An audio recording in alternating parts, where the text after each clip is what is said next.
and she's just delightful. I also went up to the City Club of Chicago to listen to her and Amanda Vinicky and another gentleman to present pretty much the same thing that she's going to present to you tonight. And it's kind of a few insights, their opinions of how legislative session went. And I know, how many times can you hear this? I honestly don't think that you can hear it enough. So a little bit more about Daisy. She is a State House reporter for NPR Illinois, and prior to her start as a full-time staff reporter there, Daisy completed the Public Affairs Reporting graduate program at the University of Illinois at Springfield, where she learned the ins and outs of covering the State House. And as you might have gathered earlier today, that there's a lot of ins and outs in the State House. During that time, she interned for Illinois Issues magazine, the radio station's digital publication. Daisy's helped cover the state's two-year budget impasse, the longest of any state, and continues to cover the aftermath of cuts on social services. Before going into journalism, Daisy was working with nonprofit organizations in Chicago doing communications work. She has a bachelor's degree from the Illinois Institute of Technology, where she pursued a major in science communication and a minor in pre-med. She also has associate's degrees in French language from Harry S. Truman College in Chicago. So city colleges, applause. She is a graduate of Lane Tech High School. I know that you will enjoy her, and she's very well-rounded, as you can tell, and Springfield is especially glad to have her here with us.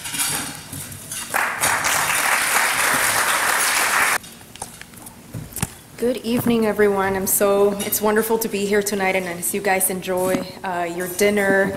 Thank you, Linda, again for inviting me and allowing me to speak today. It's been 4 weeks since the end of the legislative session, and a lot of us are still digesting the flurry of activity that went down at the State House. So much happened, and this was one of those sessions where, as a journalist, especially as a journalist, you had to pick and choose what topics, what issues to really follow closely from the beginning to the end, and decide what other issues you were just going to leave for the end of things. And right now we are still going through the budget bill, we're still going through the gambling bill, the marijuana bill, and I think there are still a lot of things left unanswered. And so much was thrown at us at the very end of session, especially during the last 3 days of session. A lot of things we didn't even know if we were going to have a budget on time. We didn't even know what the gambling bill contained. We had some idea what the marijuana bill had, but really everything at the end was just waiting for it and finding time to go through everything before even the lawmakers could have a chance to vote. And, at the end, it was just this crazy thing of, having to go through over 800 pages of many different bills.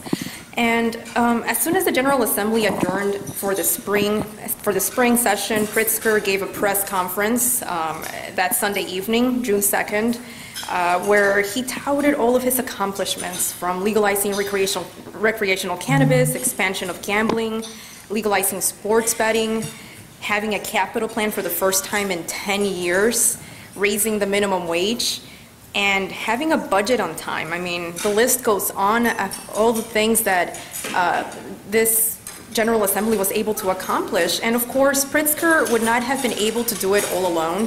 There were many lawmakers and other stakeholders that were involved in passing and drafting all of these pieces of legislation. And however, a lot of these measures were nothing new. A lot of them have been attempted in the past, but without much success. This time around, though, for some of these measures, there was a lot of bipartisan support. So how was it all done?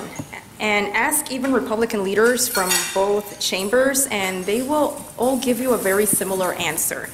J.B. Pritzker had a lot to do with it. And even though this is someone without political experience, many will tell you he listens and He's a personable guy, and apparently that's all it takes for things to actually work in government. Going back to the Sunday evening press conference that I mentioned earlier in his office after both chambers adjourned, Pritzker even had a Republican lawmaker standing next to him during this press conference, Senate Minority Leader Bill Brady, which is very unusual. It's very unusual to share the accomplishments of the opposing party, especially in front of the media. This was just a big example of just how much both parties really compromised and worked together. And another Republican, House Minority Leader Jim Durkin, in his closing remarks the day before, said he felt very good about the collaboration to get things done and that he had never seen something like that in his years working there.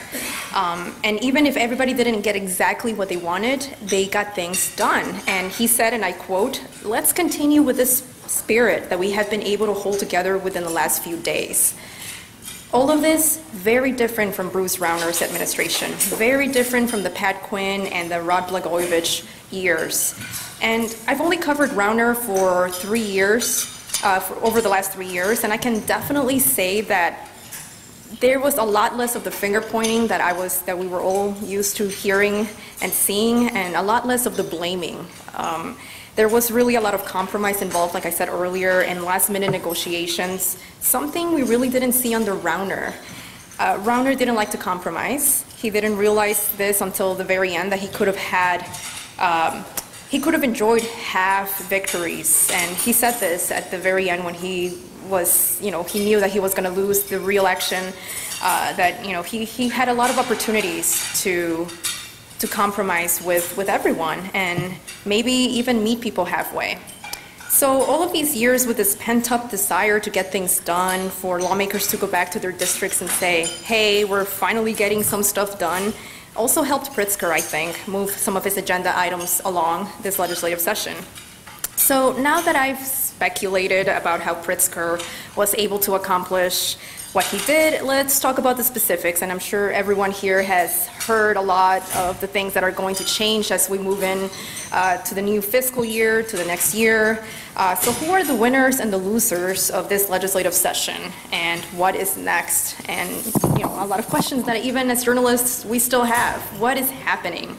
So among the winners are labor groups, workers, and what Pritzker calls the middle class. A lot of these items and issues were pieces of legislation that were attempted in the past, and because of a Republican governor who was very pro-business, anti-union, we didn't get a lot of those things done. So within weeks of the start of the legislative session, with Pritzker's push, the General Assembly was able to pass a minimum wage increase, $15 an hour over a couple of years. And most recently, Pritzker was able to agree on a new state contract with AFSCME members. And as we may recall, and as we said, Rauner was not very friendly with unions, and he made a lot of enemies along the way. Other winners this session: casinos, sports betting enthusiasts, communities who have been waiting on maintenance to their roads and bridges, and public universities. So why do I group these together? Well, because some of the revenue for the $45 billion capital plan comes from gambling. There will be 6 new casino licenses. One of those will be in Chicago. We still don't know exactly where this big casino is going to go. It's going to be privately owned, but some money is going to go to the state and the city. Sports betting is also going to be legalized. The gas tax has been doubled to 38 cents and is set to increase with inflation over the years to make sure that we are keeping up with the rising costs of building and construction to help maintain roads. And the diesel fuel tax, for example, also increased 5 cents and also tied to inflation. The licensing fees from casinos and the legalization of sports betting, as well as the increase in video gaming taxes, will go toward maintaining buildings. So if you're a lawmaker, this is where I saw the most compromise among lawmakers. One of my topics was following the gambling expansion bill, and unfortunately it was a lot of speculation during all session about what was going to happen. Was sports betting going to stand on its own? Were casinos going to be a separate item? At the end, they decided to put everything together in this massive gambling expansion plan. So if lawmakers wanted money for their university buildings, they would have to accept this huge gaming expansion bill. And if you wanted a casino in your city and you were interested to legalize sports betting, then you also needed to vote in favor of raising the vehicle registration fees and raising the tax on tobacco. So everything went together, and there was, again, the compromise, something that we really didn't see during the Rauner years. Recreational marijuana is also a big win. Earlier this week, Governor Pritzker signed this into law, but it does not go into effect until January 2020. Please help me pass this, or spread the word. There was some confusion earlier with people on social media celebrating early that this was happening, and people trying to say, no, wait, it's still illegal. So wait until it's January. So even though, but the next few months will be utilized to set up this framework on how it's supposed to look. We still don't know a lot of moving pieces to this. This law makes Illinois the first state to create a legal program by means of legislature, so other states have legalized recreational marijuana by a voter initiative, so we did it differently. And the law will also expunge those arrested in the past for possessing 30 grams or less of marijuana, back when it was still considered a crime. And again, question is, how is this going to work?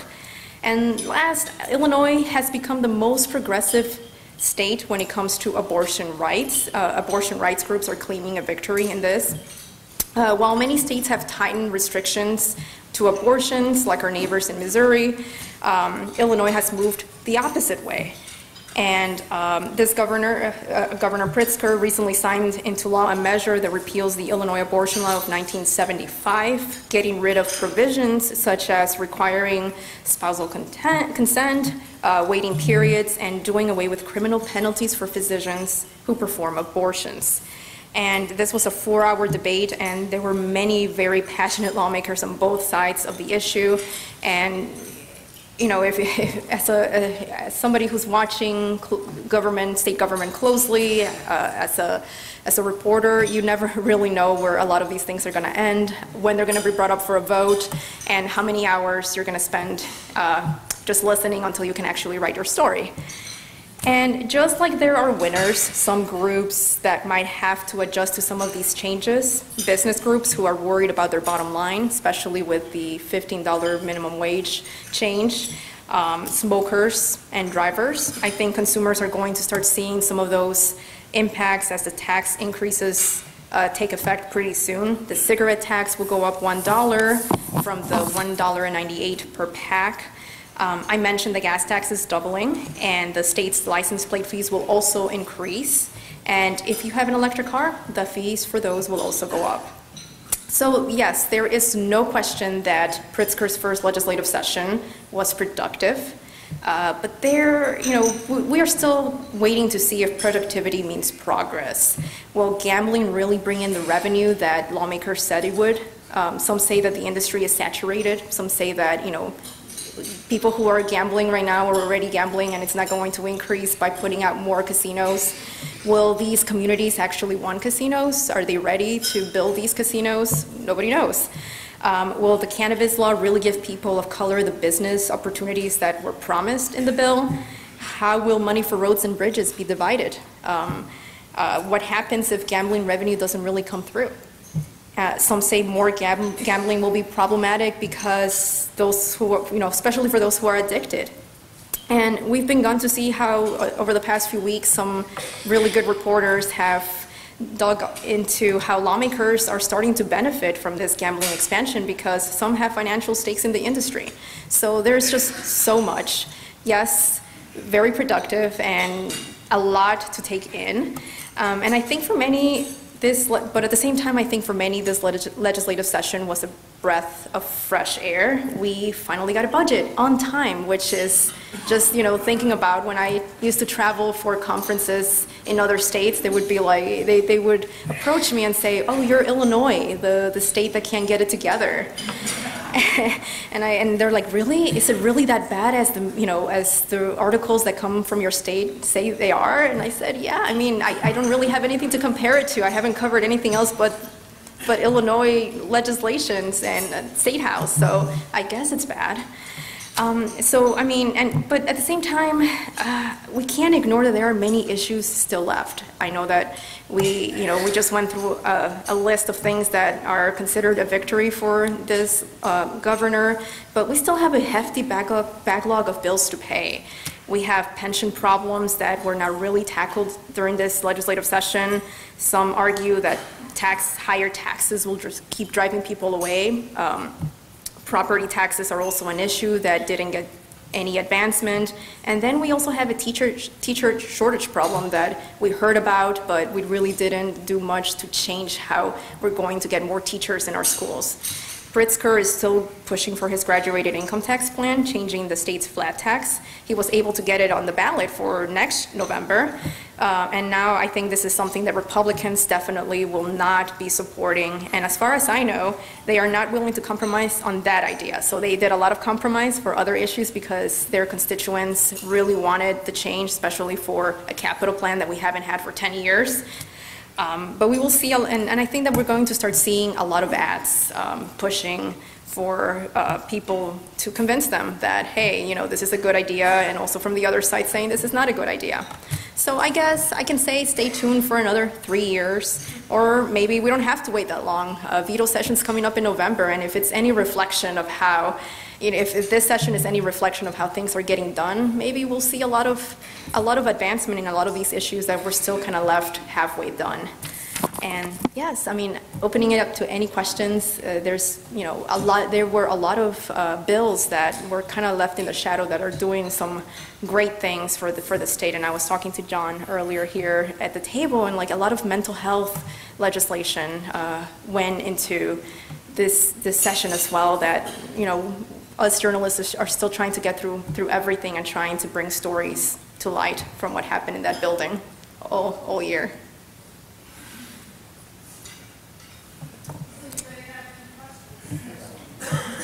Yeah.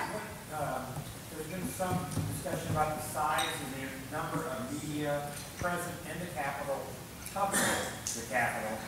And your years in Springfield, have the numbers of reporters gone down that actually do the kind of work you do? That's a great question, because it's a conversation that we've been having. And the question was, for anybody who didn't hear, was have the number of journalists covering the State House gone down, or have they increased since I've been covering the State House?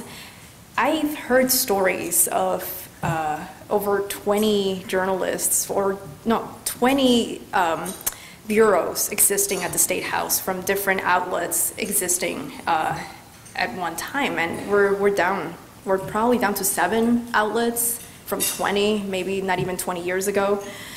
And yes, I think that a lot of these publications, these news outlets, are just probably thinking that it's not necessary to have a year-round journalist, full-time journalist covering state government, but I think it's very important, because a lot of these outlets send somebody just for the end of session, the last 2 weeks, do we have a budget? Sometimes they send somebody for the budget address. That's about it. And I don't think for me, it's necessary to be there year-round to get to watch what people are doing. And so from the time that I've been there, we've been trying really hard. NPR Illinois, I'm really glad that we've been able to hire more reporters. So that's a win. We've had a nonprofit news organization that recently started, Capital News Illinois, and they're acting kind of like a wire service. So you'll see a lot of their stories on the Sun-Times and the Tribune, kind of like the AP.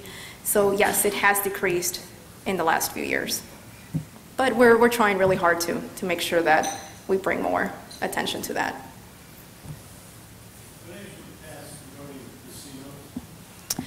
Yes, so the state will allow for 6 more casino licenses. Right now, currently, there are 10 existing casinos with a license, and so that expands it to 6 more. 1 would be in Rockford, 1 would be in Walker's Bluff, and the other one's escape me right now, but the bigger one would be in Chicago, and I think that's the one that everybody was kind of pushing for, so there was a compromise in trying to get more. I know that the one in Walker's Bluff, for example, they already have a plan, they already have investors, and so they were ready to go. Rockford, something similar, because they were worried, because they're just so close to the border from the other states, that they were going to have to compete for people to come in, for business, so that changes. I remember reading in the State Journal Register recently a letter to the editor saying that the reason that the construction, the capital bill passed was that there was this kind of bribery going on, that each legislator was promised some money to use in his or her district that they didn't have to account for. Is that true, or is that just scurrilous gossip? That's a good question. I want to know if it's true or not. I feel like a lot of questions are still up, that we have to find answers for, especially how are we going to divide up that money that we were promised in this bill, especially from the casinos. So it's all connected. If those 6 casinos don't set up within the next year, that's revenue that's not going to come in to help with university maintenance or prisons. And so what's going to happen then? Where are you going to get the revenue that you promised? So that's a good question, and I hope I can get an answer to that. I wanted to ask you, this is an area that's probably going to discuss. Illinois has the largest number of local government units in the country, about 2,300. They are actually one of the main reasons for the higher property tax. What's been the thinking in Springfield about reforming that and possibly reduce the number? What's being discussed at all? It's an important issue. I know that when I started covering government, state government, maybe 3 years ago, it was a big issue. And it comes up. It's kind of like the whole redistricting stuff and the tax increases or the graduated income tax. It comes up a lot. And I think that a lot of lawmakers are in favor of that. I don't think anyone has really brought up something concrete that everybody can get behind. And maybe that's an issue that could be brought up for the next session. But if anybody else has heard otherwise, please jump in, because I don't know everything. The universities and community colleges probably suffered the most in the line without the budget, because they didn't get funded at all, really, until the very end. The increase in the budget was only 5%, which is really a pittance compared to where they were before they got cut. Do you think there is any expectation that over time our universities and community colleges will in fact receive the funding they need to really compete in the market? We heard of our lunchtime speaker, his state representative whose children had graduated from 2 different schools outside of the state of Illinois. My children graduated from universities outside of the state of Illinois. And I'm just wondering, even though the universities had some success, it was really a very small success. Yes, and I think a lot of the universities are still struggling, especially with enrollment. And I think that has a lot to do with, do I want to go to Illinois, right? Illinois has such a bad reputation. Well, at least when I go out on conferences, that's what I hear. And I think it's changing, especially with, the amount of stuff that we're getting done. We're on national news, not for the bad things, but because, we have a Midwestern state that's doing recreational marijuana now. So I don't know if that, all of those things together might attract more students to come in. I know that, yes, and and I think that enrollment is a big issue, and are we doing a good job at getting the next, group of the workforce ready for jobs, and, it all goes together. Do we have the jobs here to fill, to retain students that do end up graduating from Illinois universities to stay here? And I think that was all part of like the conversation during session. We need money, we need capital money to make sure that we're funding retention in a lot of these, jobs.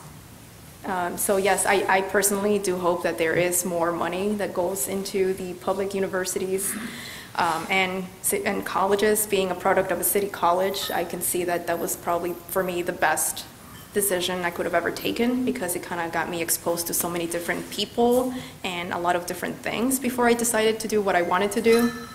So it's definitely very important.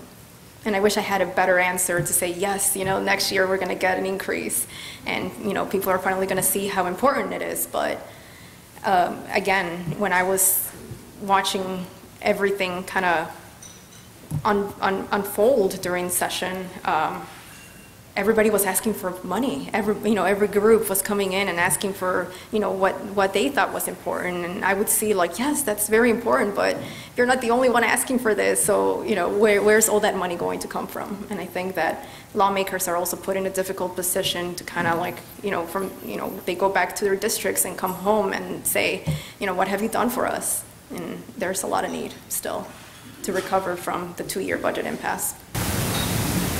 Yes? Earlier, you noted the backlog of payments issue, something that all of us in some form or another encounter, for example, when we go to visit the dentist.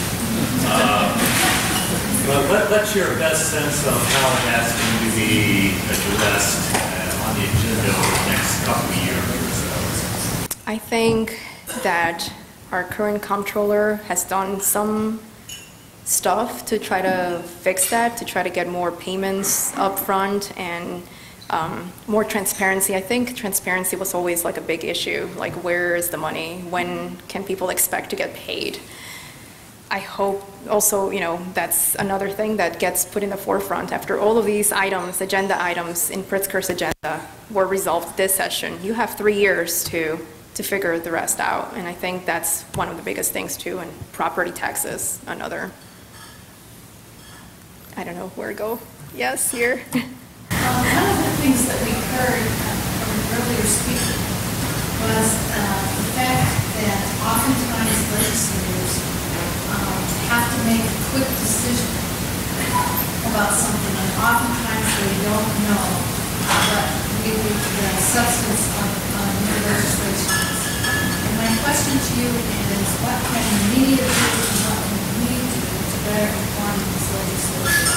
Because to vote on something that they really don't know about is really tough. That I noticed a lot during this session, especially at the end, where bills were just kind of dropping last minute, and a lot of lawmakers didn't know what was on, maybe except their staffers. And I'm going through the public affairs reporting program. Charlie Wheeler always told us, read the bill, because even if I interview a lawmaker about their bill, sometimes they make mistakes. They're not being completely accurate.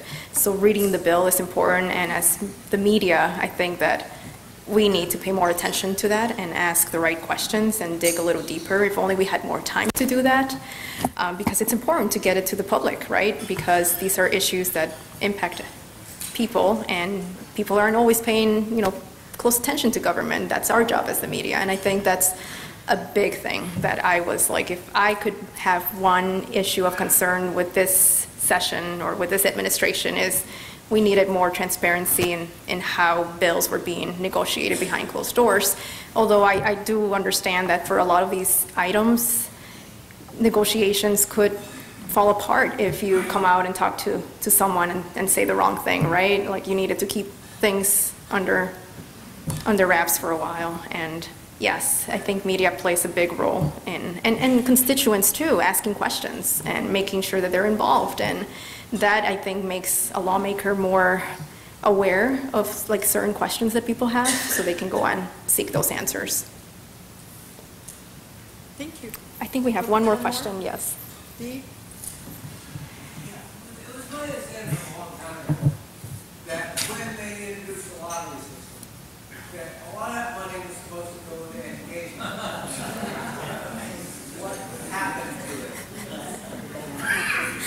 I did not hear the first part of the question, but I heard the money part. It went into the general fund, so everybody got a piece of the action. The general fund. Apparently. Yeah. Okay. Yeah. I think one more.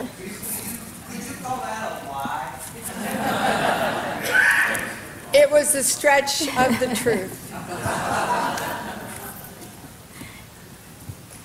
Mike, you're the last one. I always like numbers, and one of the things that intrigued me about the marijuana being legalized now is that along with legalizing it, they would let people out of jail, in jail just for possession of marijuana. And that was many thousands of people in the state of Illinois who were in jail. 700,000? Yes. Turn them all loose. It costs us, if I recall, hearing somewhere about $100,000 per person to keep somebody in jail per year. Yeah, I think. Turn 10 loose, that's $1 million. Has anybody really talked about the amount of money that's going to save the state of Illinois?